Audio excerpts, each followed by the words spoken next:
Auna kimong mazo si zong hi aling se raitan izong de patien tu asan neintilingin pa zong sa alamang hitivin khang laiten patien ba sa kain sawin alung chimak ye kaum zinge ativin azawi ni hon patien ba sa la isa hon na watsun hin sumil bong kati tapakai Jesu Calvary lam hin zing na ni kalai chagi zin dilasi sawe la kisapozong hi ahi na bang ta ahi Jesu thele tu sei na zong hi ngai lo dingin ka ge tu ni hin pathin thu sei dinga gona kaum hin kaum ma pa zengin kau pul dari til dang dari pul, kemudian tu saving head leher lawa itil so mungkin. Good Friday, pak dang ahin, kemudian ni ngai lu na awal isai zingo benisam le. Good Friday ahin, atopi setelah kemudian ni ngai lu lagi isai zin ibiham kanun tin atau ada sin. Menai tahu benda.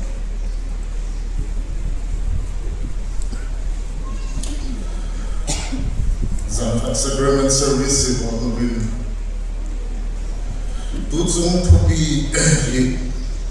but here being I don't know, Len I don't know, the his own Puntum Zanson who on Sahi sailing up in a boat or him. But here being I don't know who he said, the him, like it was a zipo in, and I had him or it say te lo hong fa song le apa muzuya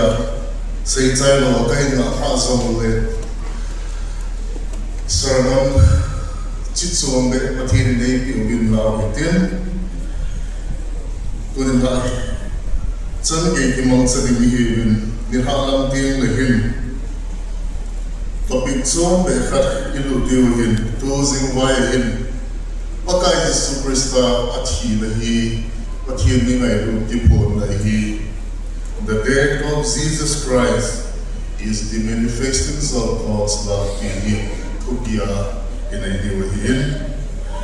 Bible psalm to be symbol na in the negative, yes, house of the hill. Zop psalm solid go, but here in the one way I do the hill, where he's only a mata and so. Mount Halawa Consol in Gimlo and a Pinadi, that's a part some cuts of it on a he, but he didn't do what he will be in din. What guys is superstar, at he to sing war, to so war, to deal with. The superstar he is but he will go so deal with. But here ni ngai lu na I chang dia ki pu ham ti pai tu sing vaya hi isai diu ahin kade sa pian ram chu but here ni ngai lu na I het sim ba wa I hoin song but here ni ngai lu na ikile ki diu hi ka to thopi be na hin but here ni na pan pi thu na chong sa na ne te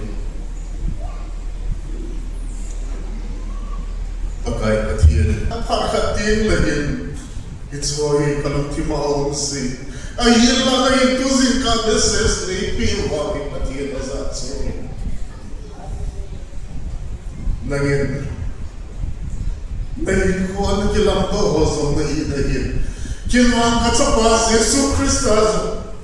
apatin hinazuin lo hilap kahit so ni hinti si Mrs. ni pieza de paano ni Pakai, ini tu lagi itiram dolar asing oleh orang kaya pun lumhok kahin pakai kapun awak sih di zaman itu aku sari sih pun betul. Jenang mana itu dah kaya sih pakai tu ni asal itu hoy. Nang mana itu mata dia see the Baka. Nanamanga Luma Tama to get the win. But some serving it to us. Probably the new Lucete, Kalapa, Popular Paka. Nanamang Pinata Gates and the win, Mila, Minsun Pen, Ngayon na sa pinahingay lupa. Jesus Christo mini paputi dahil napagpina katungkulin ay Tuhay Pulsang Munkain Sim Ingating Isaiah Song Ngalit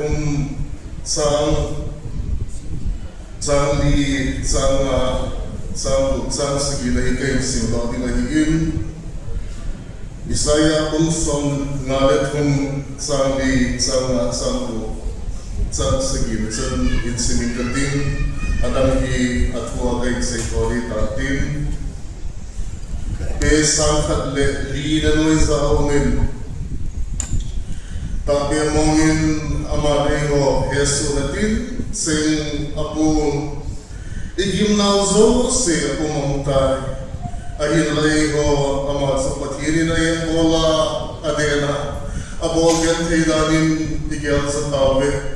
Izole amat sa iho sukilsin Sezi na kimabol Eho timo tinsizalin amat kisugitay Amat sa natsun eho kitoydam na elbol na tsatsutan Zule amat kizit na tsin si eho edam sa tawe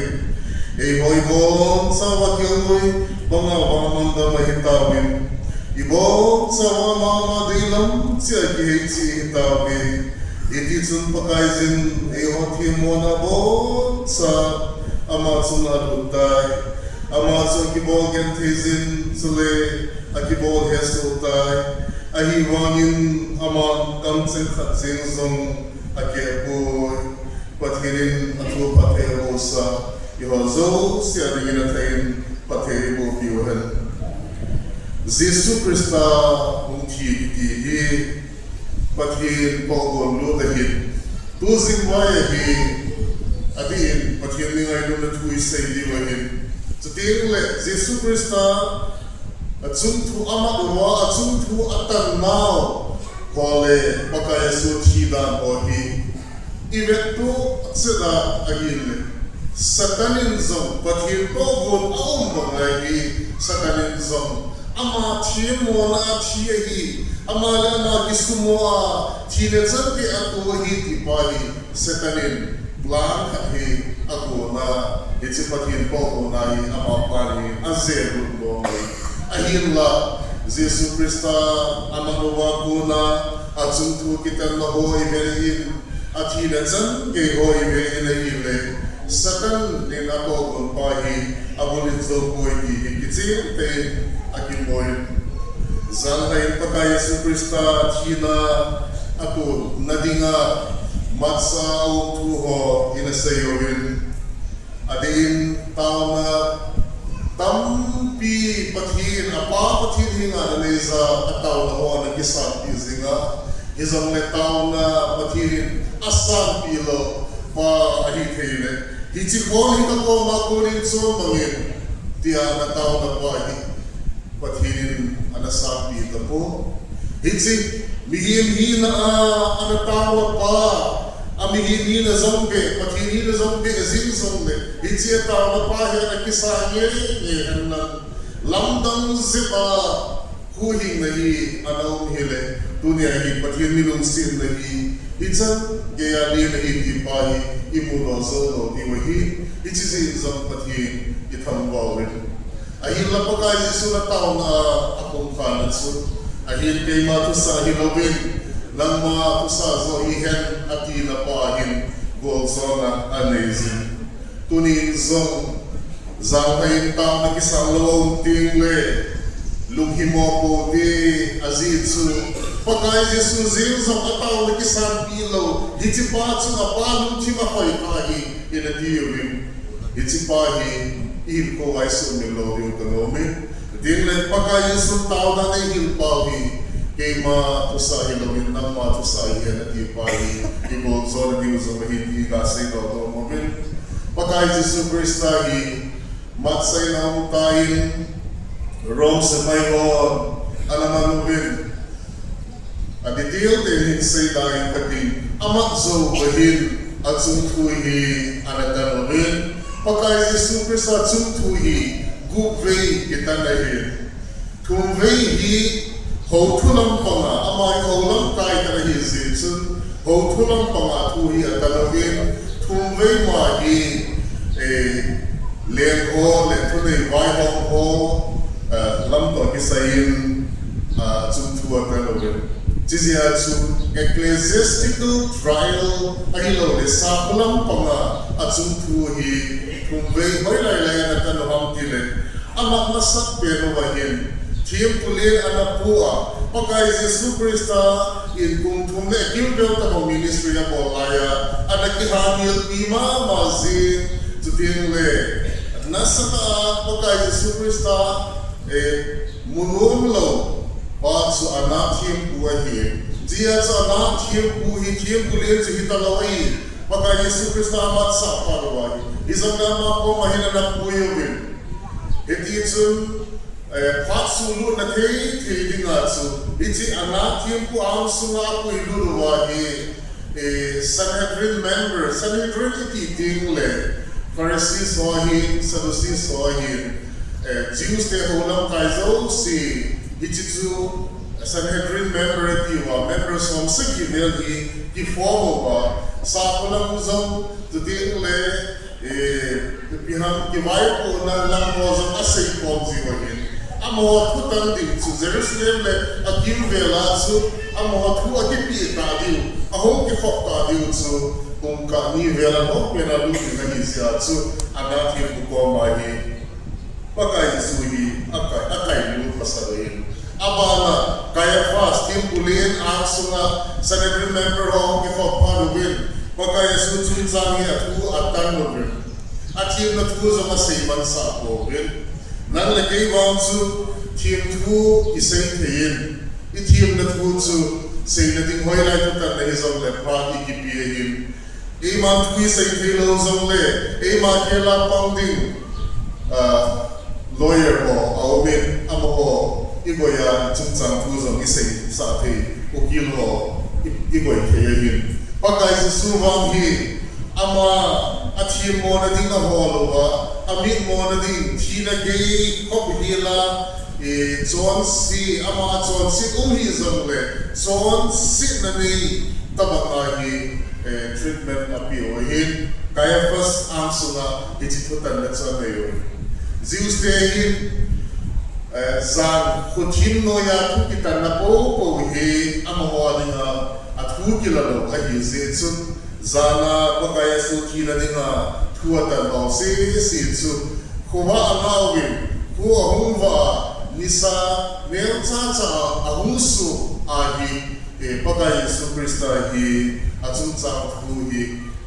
akan kiroba iti atso lam to kisaya kumvehi atungtuhi na tanwai amohoin atiding patsau zongle mithana tei itsu amoho kuda mahilaw zin rong ke tunay na noya China chan gay god na kipi na thay ahizin Roman pe koda pi doy na omen yetsun pile koda pakai superstar hi ana pi do omen pile in atsun chang tu kolin achi mo na ding I matsa mo po China pamihila chon sit na nei ahilo ba hen sin pile in gudo teding agongin ahila ama Ana hudo so po ietsun dum timangai doin pakai Jesus zong he Galilee gami ahitsu kicinta he aizin pilet su tsurai pada zudiagam agam vai po adahin yatsu pakai su Galilee gamazam ministry na bolzi ahitsu azahin tsulai pak lai ta he Herod he Jerusalem kupia aum lai ta hizam ahe hizitsun Herod hinga pakai Yesu hi atun sam tuatan dingin tilanin ana sol pe kita It's a Herod Antipas agitiin. Herod Antipasin pagka Yesu Krista amuloma mazigin. Azitsu Yesu tilkida na boho. Herod Antipasin agiyin. Apilay Yesu pilay Herod sa hitapuin. Tuahi ahile. Herod so mahitay at sa pa yun po hitay dihi siguro COVID. Herod Antipasin pagka Yesu miracle sa boho. Tilkida ng zatson sa boho abol sa along ito, bol sa ating, tilkidang bol sa ating, ako na ama ako na ipatsom na lalo din tipay Herodin, alay diwa hizin, Jesu Krista, amazon na lolo, hezingin, at sumtsang tuwa kulin, kimo na imat sa amulo, zinsun anong so, kidinsun at sa inaahin, pilat po mapalong kita, pilot zunghin, hadin om lawahi hizamle Israel mi pite ho Juda mi pite ho aki chakzi azole opposition zinzom vai ho mapan na hozom hungoi thigina amuse atsu pagai su hi abo teding dingle itsi kalsu ko pada hi athidinga lo khatsu pado na theding zom dana nei hi sia atsu jesu zom hi Timoriza chanuzamle Halo na trading pa hinsiya tsunama hingle agot ahil la ama kila barabas mitsot sima pazi wrong government nating azam galdo nasata na pagwatsu amazo sa pabo bigin hamsa na nasata na naitawin ititsun pilot isang anabudo so kapo tuni pagkaya sun sang tu tikan mo ni ani na ka study mo mo isay no pentao si biham itiaile ama timo na kitimo mongi at sumtsam tu tanho inzong amulo zolo Zeus hazin zong adi papir dalo sin tu bol tu a Jesu tina nini apolo today le wrong domena vai hazin zong Jesu tina trading din mo pahi akolo zolo Anak kuldo tahunan ng hile pagka Yesu yang mahil na siya chihiding nang lagi chuan siya chihid hilo din lagi ako lo hilo pao ibenay patil tilgon lahin kitsin tayin akigolen ni pa imovin itsun patin tawada episode abangay ulo masamoven Jews holang kaipo hile pagka Yesu himo na ding ako tuwa yun na. Kutara mo ay lo da olap kaya mo oy lai chita ta tunin ako kipo mo so ho kiya mo yun. Til adi lo wa kipo ay lo da adi lo wa tu kitan mi himo na ding hol kitipahi itsi til di lo ta patira ding atya ta ahin Averin Israel diabo kiro. Herodin pagka Yesu Krista mo ama ading atsan ko ipikatsan teyem ti agela Yesu Krista mo na nalay. At sunsang tutan di pa Herod talo may ko ama ko ni ipi kapat so bi teyem til kidang ipi ko bi teyem di anagela. Tunin Yesu kinahilo masanogin. But here, how did he call him? Tunism Good Friday. Area Pastor Lee Panza on the same time. Hatang Hoa, yung bese po with kainin. Saturday nino ho, welcome na mo sa ikifong civil. Ale, di ko kayo mo itim set settlement. Doon ho sa mitsandal, di civil. It's to feel so minutale. But here, ho na ho mo. Holding at zone Ayaw ha? Ayaw wahile Jesu Kristahi kahuhin pule kalayan pahin ama na ihudohin iyaksikim sa ama ka na ilot na sala ipihama mga atabo pitay kiyahin Jesu na ilot na sala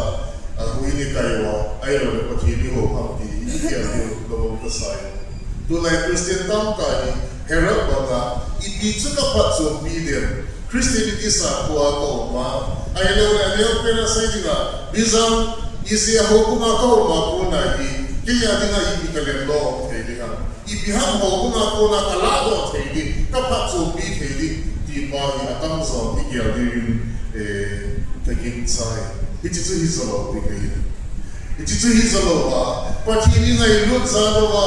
patin ho ko ninga hungi na pa hi ipatsin thedi ole itsi atsu patin ho di ta pa hi in ko wa hukila no digai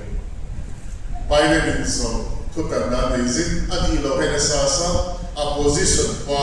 ai zin pakaya suhi hadin pido na ananita tunin so abang loyi area suna position day na ziha isi level na position day na ziha I know society wa I know that nam pizza dia din mun simwai kaya din ham hiti ho kia ko na zala Jesu Krista anapido anazulo zon kiung tehin ikiko ringuin deyon kasama mazing ole kuta na bazo sitsay na hito kinolin pagay Jesu Krista hi Calvary Cross na het bedingin pido inamta ale rock de dan zui na hi siatsu mitson si ay na government natin na timaong to hiel nei otsu kunong ting zong le min anu mazui na lawin min keizong government kadawa ay na le tol katha ay na le thil palo kapo na hile keizong lampama iki faisang ding thil pela iki faisang ding ay tigi ahead of thil palo anusi thile ni mawai cross na mitha na bolsi wahin it's all atsu pakai Jesus hi anazao pai ale Bible na hile Jesus Krista tila tsung sang Matthew bung som ile saki azama ki moin Mark bung som la na azama ki mo Luke bung som ile tumle John bung som la ko azama ki moin it's all se hi gospel zihon Jesus Krista china le adia amiti adina hung china ni sa iso keyo ala New Testament lang siya paka Yesu tidini hi kisaya ipo Old Testament lang azam Isaiah Tim Gavin BC sa gila som livel ako natsu avela Israel mi pite hinga bitsi hot ko hiya na siya ale BC century li nga ti hovel azom su Daniel Tim Gav inzom itsi ada siya ade Daniel bungko chang som mile li som mile go dijilam chui ga dahil mesaya ki din chung chang tu de dile kitse pe ala sayis bungko chang som mile na la chui ga dahil itsi Jerusalem hoile Jerusalem akpo pi isa tak de dinga tu hum ki piding na kitso hapta sa gi hum chi tin Tizote la hapta songgo blani apabel hungsi di itso hung si chai ting letsun mesaya ding patsu amide udo na dinga hi atia Daniel Timgao ko mari patini ala punto ay tuin itsi Daniel hapta iti pauhi songgo bleko akitsaita som sigi iti patnai po Ijlai isun hoku akika ahin pathirin hogum ha ahin koin tunai Jesus Krista hi vagoi hu hi pudinga hum nahi pathir to gon se chi bihamiti aile Israel te Jesus Krista hi amon Messiah hin pom deu hiziding letsun amon ko na vanoi iten aban mana hi ahin he deu hi pathir to gon hisai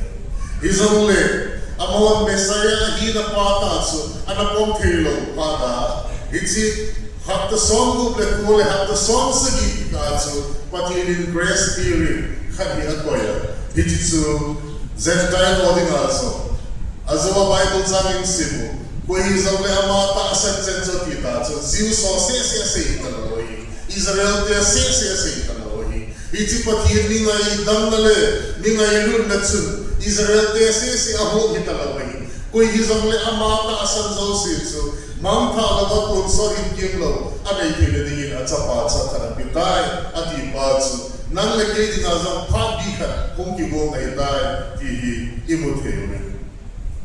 Cyrus lempa in Babylon tiya ko na Persia lempa yahin mo layahin BC zanale so tumlek gu kumahin Israel tihi nagamla mo ba sudah tihi nagamla mo anak kile kayo hitin tupi anay halna anapi amaw zamat sirvin Jerusalem hoin taasta digin kalso hoin Isomle agaw atambe se zivina na bol kreita povin zanain zong kabin pain teres nem vaya hin poin bisi zanale somre kuahin asol kirin Itsiya sa naman mo inahin sa daobin, ko in zanahin tin so daobin. Iti sun BC zalile sa nale gilehin, len Artaxerxes kitipayin, zudate nagamuwa na kilewa, tingle ulba ko sa masake yung itay kaya palda na pitsu, at siyempre ahila abo ko sa utapobin. Itsiya su kumsom vel ahunsia from the kunvel tabong ahunsia in Artaxerxes logi manas kitipahin lewaya hin po kitain amahin BC zalile som lile nga Mars tarik som nali iho pasin tungzuya hitsia hi anaso kinahibin hitsia hinatsibin amahon Jerusalem pulbango asapawin Itsiya ko na supatinin Zeus tedinga Zuda tedinga parapipi pa Daniel Abdad sa mungki panay Zeus te kung sudani kung kaniyo 365 days in a Amohin 360 days a day Hiti ako masimparuhin Ang ansim susu ginahilin Hata ni ko akong silong zuya Edi sompong ganila ang belahi Pakai Yesus Kristus amite diga akong nale at sida pa rin mong gituwa. Siya sa Old Testament na kisay pa Messiah pa Yesus Kristus ihon patin sa pa himonge ihon nga hong tiya hiti pa it's a Bible din. Ani niya Old Testament na New Testament din. Ani niya reproof abong niya na hiti ito ita alam masang doon. Hiti itong pagkayesuhin Bible si mahilin Nidango ba golin at yetso. Nidango ba go nahi pagka Yesus Kristus kaisana humumahin. Zeus step adi amo pat simdan le iho pat simdan at kilozet kohin. Amo pat simdan sa nahi iho pat simdan pungka pumbiyak na mga kitson kohin. Ako tila nidango bela pagka Yesus kaisana kisaytso iho pat simay le. 9 a.m. nila ipakaya so i-cross na pungkisyan hindi dadahin. Inri at suna inri at tawin Isios Nazarenas Rex Idiomas Nakiti Jitsu Zudatelian pa Nazaret Jesu Totlog na abo Totlog na abo Piyot sa iba na Tiyang dahon at sa izo silhi pagkaya Jesu Kristan suna akong pwede Bible sige dahil asago kivin at itso. Tua limsi pa kun melsiya sa melsiya pathina inayo apathina ning se ahit dipo hizomle amihim hina zambe ahize atso mihim hina apot na zombon ahize atso it is Yesu ihodinga pathin sa pa ipathin so Milimzi pahin mel se sabi siya kay peleng tabang na iti puro ako ay biyahetiyots. Bible tiyo mo na sa iyo na hili. Pagka Yesu Kristo ay Calvary cross na hit biyaw dinagi asago kiyo mo mga albahetiyots. Zun na lezat sa mezo sige at kuwahin. Ahilaya zun na lezat sa at kuwa kiyo hilobin. Calvary cross na kay sana umzinga zamhi zumbelezat sa na i salogila ng nagiginahi panala hiti tu ni sumilo di utagome. Cizi aca zawala isawa hit sumil bungi kapakai Yesu. Calvary lam in bezing lange dius. A Calvary mods ivet zing duty na hipo. Ahila Yesu yoding ato na pa. Yesu ni yoding atina to na pa su. Giando zing ding atina hi. Tu ni pakai Yesu. Kai sama na. Ahila le ato na pa hi. Igiado zing nabi ikido ting umin no kasai. Iti sun pakai Yesu Krista hi. Calvary rosuna. Nidan ko vela ko na inyo patsuma. Kaisangin na humumin. Nidan somani zan gehin. Iti sungkahi Bible ibinahin. Pagka Yesu Krista kaisama au sum iti hadihi. Adia mihimte chonsin na apua. Mihimte chonsin na ama atsuna ahong ki transfer lula. Ahong ki koi luna hin mua hong time di soban koi le isil upia hin mua time na hin na Yesu apia na hin patien sapa adi Yesu kintin zang khangkin lai ta hong pia na hin ahin la asi vama maze asi na hin kipang pia hin na ati ni ko hin sun nisatlai ta chipatsu vamoya nisavai zong vengam lawin vamoya mo na timeti himo ben scholar kim katsun hiti na nasayo kalsul put pan hi hali laita aylo waile full moon laita ayi le hatin monzon le kasim boy easy atu hitabang su ham titsu hangdon Ihet mama diuhin, ipui patir, hao ina bele, aylo ni sao ina bele kitizdi. Ni sao zong itsak lawo ikihet so, aywa ngatsu, ni sao ila ya patam, ni sao ila ya patay, kitizdi na la putsan dia. Ni sao tsak lawo ikihet wa ngatsu. Iti bihang paunam hakaratsi ahin. Tisi atsu, ni sao ina bele, hao ina bele kitihozong ibihang adi lo hi zong ke tho izing zong le uni chan ne ni sei zi na lai lunar eclipse su hitlai pa da hin zong le thei thilai hi solar eclipse ki hi pakai Yesu Krista in ding pa kal su put pa lai ta hi zong thei lo he chuna science dung zuya aylo le sim ti pe dung zuya even ayong le EPN the right book zone a possibility kwa hi 0.% of umahedos. 0.5 it's an again na diwi. His only isay no much.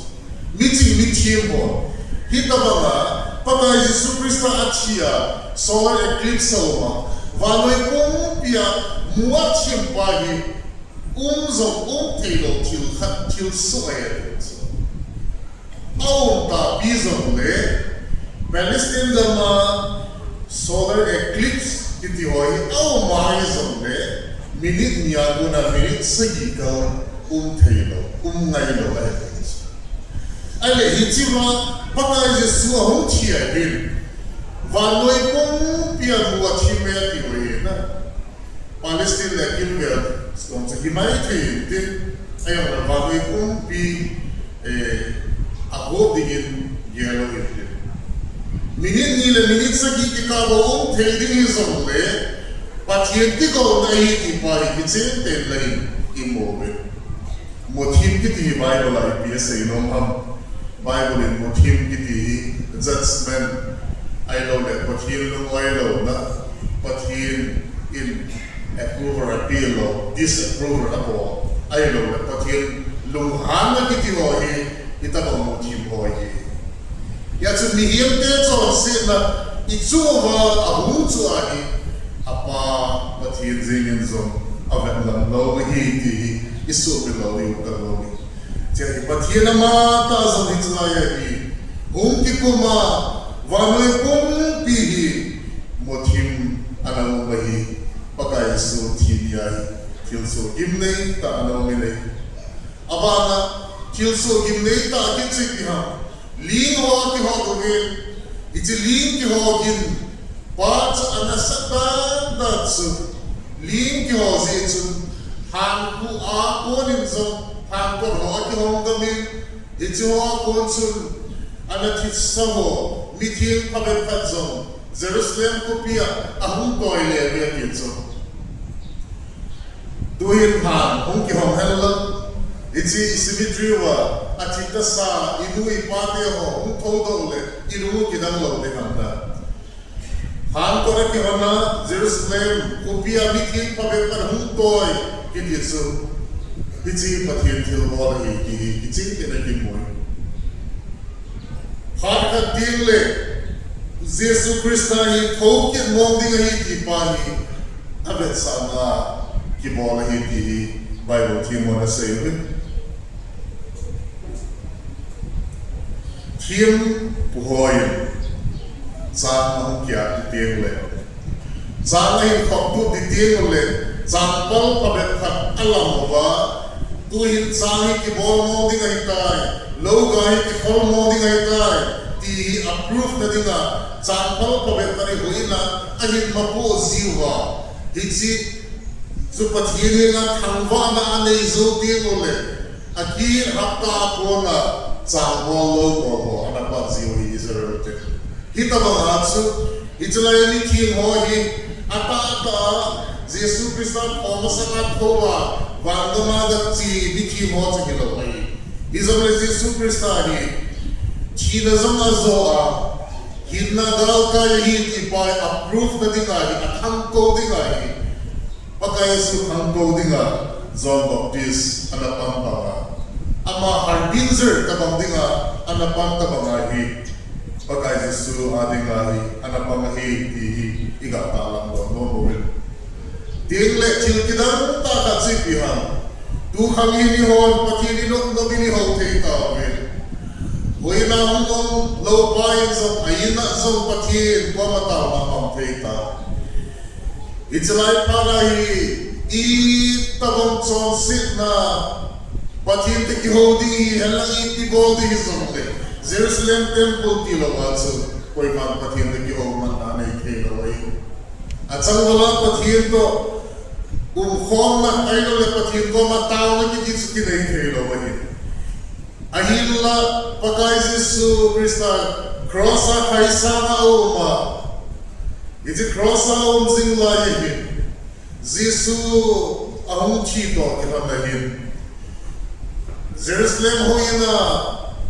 iti bonda watu geni akisotai division kiti talawahi na henna kiti talawahi mipizo si Pathir ibel no mai ibel zing tegeta dole pate ho zingka le divosana ichi zilvin pathir to kimutoin pathir to pat no khomingin zingka sele hoina zimi zam hariyo mobi pakai Jesu Krista hon chilo hi hella Jerusalem ponda so kemi kisolo hile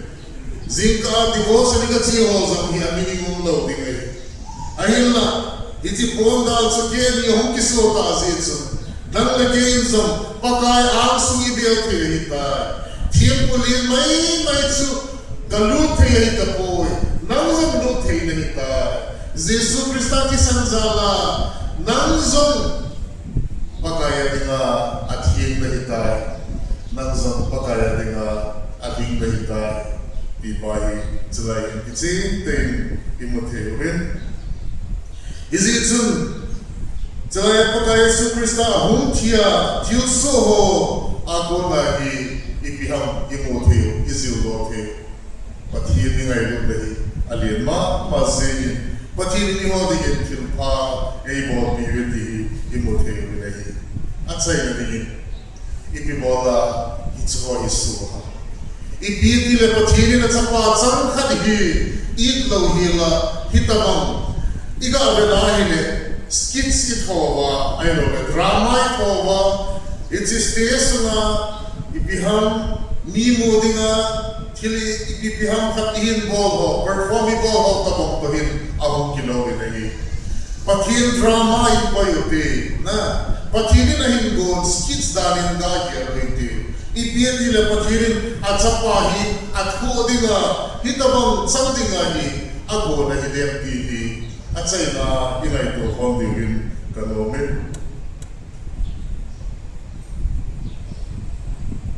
sacrament service so involved sit in mozamole kasezi pathin Ehohi ngai lo be se ziwa atapa chan khanai pioi pathirin chilsim zo se hi mihim dinga se magi ahilla mihim wangi amading mo ma se mahe subailo wana wantil tam zole pathin to fellowship nei thedinga hi a qualified koi ma loi ia sepatini na malim le mel puahi nang leke eisiva ahin na zong eipia anagaw zong eipi ohi iti patini hagaw le patini hin na eipi pauhi zon sinzia anatan aitai ia su iti zon sinzia anatan tasapatsu zok magiting le patini lim avela ipuki na dingule iloki na dingovahi asimpama wa ahungai wantil tezong a qualified koi maung loi jisi atsu pakai Jesu Krista wana lauto na hinda na lea mihim bang ahungai tipai isayo khatahi ale pathina hina puma atsu hitsi na atsu ato thailo ha pathina hina punchu hitsi na atsu tong ta han namile ipiham aboy hitsu mihim te hin pathi ningai luna pathi ni hodinga to gona nei hoi he tim thelo bi hoi tabe zam ka saita in sei kirin ka tin tui si ni ho bang ko I ho pa ni ki ho pi the ko nei ahin la si ni koma ingai lu ni ko na dinga su si ni ki su a si ni pa ma chu ingai lu da ni sei ting la he the hitama su pathi zam su Mihirte amani ngai lu nau pahi ihetim na dingo pahi mihi hum kisua hu hinna nari atto ahi chisi sumela uke ahile hijitsu ahum bol su ibiham apat sumna mihi mahum kisua Calvary cross ma ahinna ahin pia ehum hu do pausu amana deilai point pen patsu Ton so da salvation imu wa hinna imu ding pau so khat ahitai na it is a ton so da ma di hibom so ahi wa na lesi na ium suno wa so hi so do sa ihita we ki potset na linga chu patini na thepe pe so se kin ko to iki khen di wi patini na dai chu it is ya so pagai Jesu Krista Calvary cross la homtia na nasa natam ta atho hi Jesu belo ka tu a ko penta sigiham ker crusade bolzi mo hin ahile hu hin na tu istay ovin revival the bolzi mo hin ahila anasam khatsigiham itile ihon don so da pakai ka chen khom na din hagaw da ba na din pabo hi focus ri ahila lesin hi kwa iom sumo azam so do asahi tawin ipai kiar follow so do asahi tawin pathirin chonsin athia chapahin sohin chonsin ko iman ta lo diu ichi pathir de hi pa ikiar follow pen chalai ta cha something ye chuntu ni Good Friday message ingai to dimonin pathir ni ngai lu na athai kiar do ite pathir ni ngai dam na athabin kiar do ite Dila patini acha pain so pi na pai wangam kai di mo go india mo gite leisi na zong hi acha pati sana cho do sai ta ve hiti pazong hi isu bil lo dio patin lung ku zui he wa patin de da na kaliso di hi patin lung de isu bil lo dio ka do ne mi hatsu izi hol hi hamla Iki chen pi nai lo par ka ding lo cheki iki chen pi ding hi thong tho hizong le ano nga laizin na zong ama chu ikhaw hi hita ayla ni kitchen piding hita ahiwana chu ikhaw hi hita ayading ahita wana chu hitinu chu aim itso sa ahilo ayading sa ahi pa chu heli henla hetheli henla